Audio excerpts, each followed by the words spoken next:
ਲੇਖਕ ਗੁਰਦਿਆਲ ਸਿੰਘ ਜੀ ਦਾ ਲਿਖਿਆ ਨਾਵਲ ਮੜੀ ਦਾ ਦੀਵਾ ਭਾਗ 8ਵਾਂ। ਸਾਰਾ ਦਿਨ ਜਗਸੀਰ ਘਰ ਹੀ ਪਿਆ ਰਿਹਾ, ਪਰ ਦਿਨ ਦੇ ਛਪਾਣ ਨਾਲ ਉੱਠ ਕੇ ਬਾਹਰ ਨੂੰ ਤੁਰ ਪਿਆ। ਪਿੰਡੋਂ ਨਿਕਲਦਿਆਂ ਉਹਨੂੰ ਮੰਡੀਓਂ ਆਉਂਦਾ ਭਾਂਤਾ ਟੱਕਰਿਆ। ਜਗਸੀਰ ਉਹਦੇ ਵੱਲ ਝਾਕਣ ਸਾਰ ਕੁਝ ਡਠੰਬਰ ਗਿਆ। ਫਿਰ ਨਾਲ ਦੀ ਨਾਲ ਉਹਨੂੰ ਭਾਂਤੇ ਦੇ ਉਹਦੇ ਵੱਲ ਰਵੱਈਏ ਦਾ ਖਿਆਲ ਆਇਆ ਤੇ ਉਹਦੀਆਂ ਅੱਖਾਂ ਭਖਣ ਲੱਗ ਪਈਆਂ, ਪਰ ਨੀਵੀਂ ਪਾ ਕੇ ਉਹ ਸਿੱਧਾ ਤੁਰਿਆ ਗਿਆ। ਪਿਛਾਂਹ ਮੁੜ ਕੇ ਉਸ ਭਾਂਤੇ ਵੱਲ ਨਾ ਤੱਕਿਆ। ਭਾਂਤੇ ਨੇ ਜਗਸੀਰ ਦੀ ਕੁੱਬੀ ਹੁੰਦੀ ਜਾਂਦੀ ਪਿੱਠ ਵੱਲ ਰਤਾ ਗੌਰ ਨਾਲ ਜਾਂਚਿਆ ਤੇ ਵਿਅੰਗ ਨਾਲ ਮੁਸਕਰਾ ਕੇ ਮੂੰਹ ਵਿੱਚ ਬੋਲਿਆ, ਜਾਂਦਾ ਹੈ ਬਾਈ, ਵਾਈਆਂ ਵਾਲਾ ਵੇਸਵੇਦਾਰ ਆਪਦੀ ਜਾਇਦਾਦ ਦੀ ਖਬਰ ਸਾਰ ਲੈਣ। ਜਗਸੀਰ ਨੂੰ ਭਾਂਤੇ ਦੀ ਆਖੀ ਗੱਲ ਬਿਲਕੁਲ ਨਹੀਂ ਸੁਣੀ ਸੀ। ਉਹ ਆਪਣੀ ਚਾਲੇ ਪਿੱਠ ਪਿੱਛੇ ਹੱਥਾਂ ਦੀ ਕੰਘੀ ਪਾਈ ਤੁਰਿਆ ਗਿਆ, ਪਰ ਉਹਨੂੰ ਭਾਂਤੇ ਦੀਆਂ ਉਸ ਵੱਲ ਘੂਰਦੀਆਂ ਅੱਖਾਂ ਆਪਣੇ ਮਨ ਦੀਆਂ ਅੱਖਾਂ ਨਾਲ ਪ੍ਰਤੱਖ ਦਿਸਦੀਆਂ ਸਨ ਤੇ ਉਹਨਾਂ ਦੀ ਚੁਭਵੀਂ ਤੱਕਣੀ ਨਾਲ ਉਹ ਆਪਣੀ ਪਿੱਠ ਵਿੱਚੋਂ ਸੇਕ ਨਿਕਲਦਾ ਤੇ ਸਾਰਾ ਸਰੀਰ ਵਿੱਚ ਖਿੱਲਰ ਦਾ ਅਨੁਭਵ ਕਰ ਰਿਹਾ ਸੀ। ਜਗਸੀਰ ਨੂੰ ਖੇਤੋਂ ਉਰੇ ਹੀ ਖਾਸਾ ਹਨੇਰਾ ਹੋ ਗਿਆ ਸੀ। ਹਨੇਰੇ ਵਿੱਚ ਰੁੱਖਾਂ ਤੇ ਝਾੜਾਂ ਦੀਆਂ ਸ਼ਕਲਾਂ ਬੜੀਆਂ ਡਰਾਵਣੀਆਂ ਲੱਗਦੀਆਂ ਸਨ। ਪਹੀ ਦੇ ਦੋਵੇਂ ਪਾਸੇ ਉੱਚੀਆਂ ਪਹਾੜੀਆਂ ਉੱਤੇ ਗੱਡੀਆਂ ਮੋੜੀਆਂ ਦੇ ਡੱਕਿਆਂ ਦੀਆਂ ਨੋਕਾਂ ਵਿੱਚ ਤਾਰੇ ਵਿੰਨੇ ਹੋਏ ਜਾਪਦੇ ਸਨ।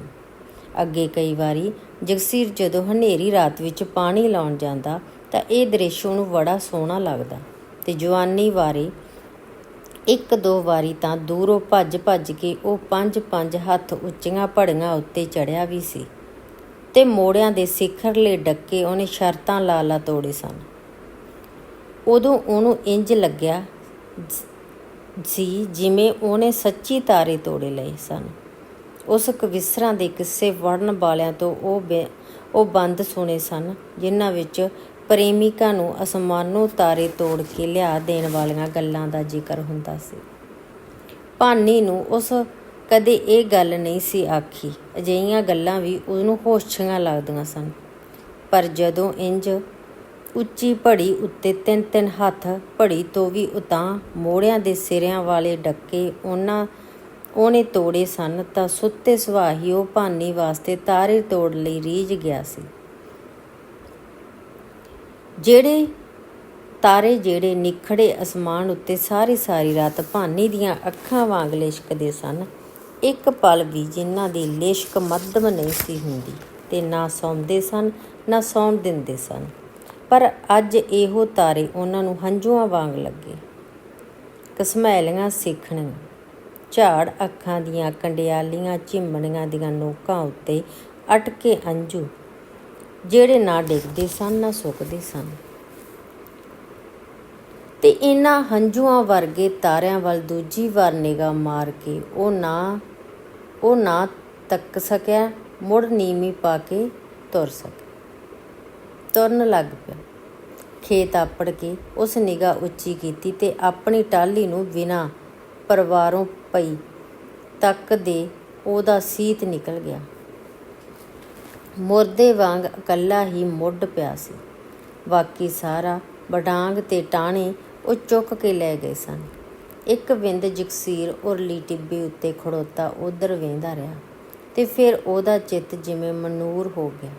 ਚੁੱਪ ਚਪੀਤਾ ਉਹ ਅਗਾਂਹ ਤੁਰ ਪਿਆ। ਟਾਹਲੀ ਦੇ ਨੇੜੇ ਜਾ ਕੇ ਉਹਨੇ ਉਹਦੇ ਉੱਤੇ ਹੱਥ ਫੇਰਿਆ ਤੇ ਖਾਸਾ ਚਿਰ ਉਹਦੀ ਬਿਲਕ ਨੂੰ ਬਲਦਾਂ ਦੇ ਪਿੰਡੇ ਵਾਂਗ ਪਲੋਸਦਾ ਰਿਹਾ। ਫਿਰ ਉਸ ਟਾਹਲੀ ਦੇ ਉੱਤੋਂ ਦੀ ਇੱਕ ਗੇੜ ਦਿੱਤਾ ਜਿਹਦੀਆਂ ਜੜ੍ਹਾਂ ਵਿੱਚ 4-5 ਹੱਥ ਡੂੰਘਾ ਟੋਆ ਪੁੱਟਿਆ ਵੇਖ ਕੇ ਉਹਨੂੰ ਕੁਝ ਹੈਰਾਨੀ ਹੋਈ। ਬਿੰਦਕ ਉੱਥੇ ਖੜੋਤਾ ਉਹ ਟੋਏ ਨੂੰ ਵੇਂਦਾ ਰਿਹਾ ਤੇ ਫਿਰ ਪੂਰਾ ਗੇੜਾ ਕੱਢ ਕੇ ਆਪਣੀ ਕਣਕ ਵਿੱਚ ਜਾ ਵੜਿਆ। ਪਾਣੀ ਨਾ ਲੱਗਣ ਕਰਕੇ ਕਣਕ ਨਾ ਚੰਗੀ ਤਰ੍ਹਾਂ ਪਿੱਲਰੀ ਸੀ ਤੇ ਨਾ ਹੀ ਸੰਘਣੀ ਹੋਈ ਸੀ। ਰੁੱਖੀ ਧਰਤੀ ਉੱਤੇ ਸਰਦੇ ਮੁੱਚੇ ਬੂਝਿਆਂ ਵਾਂਗ ਖੜੋਤੇ ਵਿਰਲੇ ਬੂਟਿਆਂ ਨੂੰ ਮਿੱਧਦਾ ਜਗਸੀਰ ਇੰਜ ਖੇਤ ਵਿੱਚ ਗੇੜੇ ਦੇਣ ਲੱਗ ਪਿਆ ਜਿਵੇਂ ਕਰਮਾ ਮਾਰ ਕੇ ਖੇਤ ਦੀ ਮਿੰਨਤੀ ਕਰਦਾ ਹੋ। ਉਹਦੇ ਠਿੱਬੇ ਕਣਕ ਦੇ ਅੱਧ ਸੁੱਕੇ ਬੂਟਿਆਂ ਨੂੰ ਅੱਕ ਟਿੱਡਿਆਂ ਵਾਂਗ ਮਿੱਧੀ ਜਾਂਦੇ ਸਨ। ਜਗਸੀਰ ਨੂੰ ਬੂਟਿਆਂ ਦੇ ਪੱਤਿਆਂ ਦੀ ਆਵਾਜ਼ ਮਾੜੀ ਮਾੜੀ ਸੁਣਦੀ ਸੀ, ਪਰ ਇਹ ਖਿਆਲ ਅਜੇ ਤਾਈਂ ਜਿਵੇਂ ਬਿਲਕੁਲ ਆਇਆ ਹੀ ਨਹੀਂ ਸੀ ਕਿ ਉਹ ਆਪਣੀ ਕਣਕ ਹੀ ਮੀਧਦਾ ਫਿਰਦਾ ਸੀ। ਸਾਰੇ ਖੇਤ ਵਿੱਚੋਂ ਹੀ ਦੀ ਇੰਜ 2 ਗੇੜੇ ਮਾਰ ਕੇ ਉਹ ਟਾਹਲੀ ਦੀਆਂ ਜੜ੍ਹਾਂ ਵਿੱਚ ਪੁੱਟੇ ਟੋਏ ਕੋਲ ਆ ਕੇ ਖੜੋ ਗਿਆ। ਕਵਰ ਵਰਗੇ ਟੋਏ ਦੇ ਸਿੱਖਣੇ ਹਨੇਰੇ ਡੂੰਘ ਵਿੱਚ ਵੇਂਦਿਆਂ ਉਹਨੂੰ ਥੱਲੇ ਕੁਝ ਚਿੱਟਾ ਚਿੱਟਾ ਚਮਕਦਾ ਦਿਸਿਆ ਤੇ ਉਹ ਟੋਏ ਵਿੱਚ ਵੜ ਗਿਆ। ਜਦੋਂ ਉਹ ਇਹ ਚਮਤਕਾਰ ਚੀਜ਼ ਚੁੱਕੀ ਤਾਂ ਵੇਖਿਆ ਕਿ ਉਹਦੇ ਪਿਓ ਦੀ ਮੜੀ ਦੀ ਕਲੀ ਕੀਤੀ ਹੋਈ ਇੱਕ ਇੱਟ ਸੀ। ਇਹਨੂੰ ਹੱਥ ਵਿੱਚ ਫੜੀ ਉਹ ਕੁਝ ਚਿਰ ਗੌਰ ਨਾਲ ਵੇਂਦਾ ਰਿਹਾ ਤੇ ਫਿਰ ਟੋਏ ਵਿੱਚੋਂ ਬਾਹਰ ਨਿਕਲ ਆਇਆ। ਬਾਹਰ ਨਿਕਲ ਕੇ ਉਹਨੇ ਉਸ ਇੱਟ ਦੇ ਨਾਲ ਦੀਆਂ ਹੋਰ ਇੱਟਾਂ ਲੱਭਣ ਲਈ ਆਸੇ-ਪਾਸੇ ਵੇਖਿਆ ਤੇ ਕਈ ਇੱਟਾਂ ਪਰਲੀ ਵੱਟ ਕੋਲ ਖਿਲਰੀਆਂ ਦਿਸੀਆਂ। ਉਹ ਉਸ ਇਕੱਠੀਆਂ ਕਰ ਲਈਆਂ, ਉਹਨਾਂ ਦੀ ਇੱਕਸਾਰ ਢੇਰੀ ਲਾ ਕੇ ਰੱਖ ਦਿੱਤੀ। ਵਿੰਦ ਦਾ ਵਿੰਦ ਉਹ ਉਹਨਾਂ ਨੂੰ ਵੱਟ ਉੱਤੋਂ ਬੈਠਾ ਵੇਂਦਾ ਰਿਹਾ। ਇੱਕ ਵਾਰੀ ਇੰਝ ਝਟਕਾ ਜਿਹਾ ਆਇਆ ਜਿਵੇਂ ਉਹਦੇ ਅੰਦਰੋਂ ਕੁਝ ਬਾਹਰ ਆਉਣ ਲੱਗਿਆ ਹੋਵੇ, ਪਰ ਫਿਰ ਤੁਰੰਤ ਹੀ ਉਹ ਮੁੜ ਗੁੰਮ-ਸੁੰਮ ਹੋ ਗਿਆ। ਉਹਨੇ ਸਿਰੋਂ ਪੱਗ ਲਾਹੀ, ਉਹਦੇ ਇੱਕ ਲੜ ਵਿੱਚ ਇੱਟਾਂ ਬੰਨ੍ਹੀਆਂ ਤੇ ਦੂਜੇ ਲੜ ਵਿੱਚ ਇਹਨੂੰ ਬਣਾ ਕੇ ਸਿਰ ਉੱਤੇ ਧਰ ਲਿਆ। ਖੇਸ ਉਂਝ ਹੀ ਮੋਢਿਆਂ ਉੱਤੋਂ ਦੀ ਲਮਕਾ ਕੇ ਸੁੱਟ ਲਿਆ ਤੇ ਪਿੰਡ ਵੱਲ ਮੁੜ ਪਿਆ। ਪਿੰਡੋਂ 3-4 ਖੇਤ ਬਾਹਰ ਇੱਕ ਪਾਣੀ ਵਾਲਾ ਪਹੀ ਭੱਜਿਆ ਆਉਂਦਾ ਸੀ।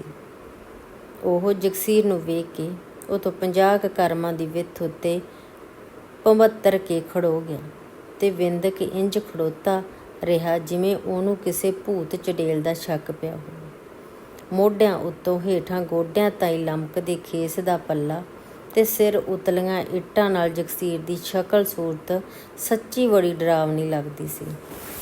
ਉਹ ਬੰਦਾ ਪਹੀ ਦੀ ਭੜੀ ਉੱਤੋਂ ਦੀ ਹੋ ਕੇ ਬਾਣੀ ਪੈ ਗਿਆ ਤੇ ਨਲੇ ਪਹੀ ਵੱਲ ਇੰਝ ਵੇਖਦਾ ਗਿਆ ਜਿਵੇਂ ਉਹਦਾ ਸ਼ੱਕ ਪੱਕਾ ਹੁੰਦਾ ਹੋਵੇ, ਪਰ ਜਗਸੀਰ ਨੂੰ ਇਹਦਾ ਕੋਈ ਪਤਾ ਨਹੀਂ ਸੀ ਲੱਗਿਆ। ਉਹ ਉਵੇਂ ਤੁਰਿਆ ਆਇਆ। ਉਸ ਪਿੱਛੋਂ ਹੋਰ ਕੋਈ ਬੰਦਾ ਨਾ ਮਿਲਿਆ। ਘਰ ਆ ਕੇ ਜਗਸੀਰ ਨੇ ਬਾਹਰਲੇ ਬੂਹੇ ਨੂੰ ਧੱਕਾ ਮਾਰਿਆ। ਉਹ ਖੁੱਲ੍ਹ ਗਿਆ। ਨੰਦੀ ਨੇ ਉਂਝ ਹੀ ਭੇੜ ਛੱਡਿਆ ਸੀ। ਇੱਟਾਂ ਉਹਨੇ ਵਿਹੜੇ ਦੇ ਇੱਕ ਖੂੰਜੇ ਰੱਖ ਦਿੱਤੀਆਂ ਤੇ ਆਪ ਵੀ ਬਹਿ ਗਿਆ। ਕਿੰਨਾ ਚਿਰ ਉਹ ਤੋਂ ਉੱਠਿਆ ਨਾ ਗਿਆ। ਲੱਤਾਂ ਝੂਠੀਆਂ ਪੈ ਗਈਆਂ। ਦੋਹਾਂ ਹੱਥਾਂ ਨਾਲ ਸਿਰ ਫੜ ਕੇ ਪੈਰਾਂ ਭਾਰ ਬੈਠਾ ਉਹ ਮੁੜ ਇੱਟਾਂ ਵੱਲ ਵੇਂਦਾ ਉਹਨਾਂ ਦੀ ਗਿਣਤੀ ਕਰੀ ਗਿਆ। ਇੱਟਾਂ ਕੁਝ 11 ਸਨ। ਖਾਸੇ ਚਿਰ ਪਿੱਛੋਂ ਉੱਠ ਕੇ ਉਸ ਕੋਠੜੀ ਵੱਲ ਨਿਗਾਹ ਮਾਰੀ ਤੇ ਤਖ਼ਤਿਆਂ ਦੀਆਂ ਵਿਰਲਾਂ ਵਿੱਚੋਂ ਦੀ ਉਹਨੂੰ ਦੀਵੇ ਦਾ ਚਾਨਣ ਦਿਸਿਆ। ਫਿਰ ਨੰਦੀ ਦੀ ਹੇ ਰਾਮ ਦੀ ਹੌਂਕੇ ਵਰਗੀ ਆਵਾਜ਼ ਸੁਣੀ ਤੇ ਉਂਝ ਹੀ ਬਿਨਾਂ ਕਿਸੇ ਭਾਵ ਤੋਂ ਉਹਦੇ ਹੋਠਾਂ ਉੱਤੇ ਇੱਕ ਮੁਸਕਾਨ ਖਿਲਰ ਗਈ। ਸੱਖਣੀ ਟਾਹਲੀਆਂ ਦੀਆਂ ਜੜ੍ਹਾਂ ਵਿੱਚ ਪੁੱਟੇ ਕਬਰ ਵਰਗੇ ਟੋਏ ਜਿਹੀ ਸਿੱਖਣੀ ਮੁਸਕਾਨ। ਜਗਸੀਰ ਨੇ ਖੇਸ ਲਾ ਕੇ ਚੌਂਕੇ ਵਾਲੀ ਕੰਧੋਲੀ ਉੱਤੇ ਧਰ ਦਿੱਤਾ ਤੇ ਬੌਂਦਲ ਬੱਠਲ ਲੈ ਕੇ ਬਾਹਰ ਨੂੰ ਤੁਰ ਗਿਆ।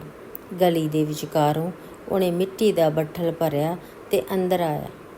ਤੌੜੇ ਵਿੱਚੋਂ ਪਾਣੀ ਪਾ ਕੇ ਗਾਰਾ ਬਣਾਇਆ ਤੇ ਵਿਹੜੇ 'ਤੇ ਛਿਪਦੇ ਵਾਲੇ ਪਾਸੇ ਵੱਲ ਦੇ ਖੂੰਜੇ ਉਹਨੇ ਇੱਟਾਂ ਦੀ ਮੜੀ ਉਵੇਂ ਬਣਾ ਦਿੱਤੀ ਜਿਵੇਂ ਬਾਹਰ ਟਾਹਲੀ ਹੇਠ ਬਣੀ ਹੋਈ ਸੀ। ਇੱਟਾਂ ਲਾਉਂਦਿਆਂ ਇੱਕ ਵਾਰੀ ਉਹਨੂੰ ਇੱਕੋ ਬਿੰਦ ਲਈ ਭਗਵਤੀ ਦਾ ਖਿਆਲ ਆਇਆ, ਪਰ ਆਪੇ ਹੀ ਵਿਸਰ ਗਿਆ। ਮੜੀ ਬਣਾ ਕੇ ਉਸ ਹੌਲੇ ਦੇਣੇ ਕੋਠੜੀ ਦਾ ਬੂਹਾ ਧੱਕ ਕੇ ਵੇਖਿਆ, ਪਰ ਅਰਲ ਲੱਗੀ ਹੋਈ ਸੀ। ਉਸ ਅਰਲ ਦਾ ਬਾਹਰਲਾ ਕੁੰਡਾ ਫੇਰਿਆ ਤਾਂ ਬੂਹਾ ਖੁੱਲ੍ਹ ਗਿਆ।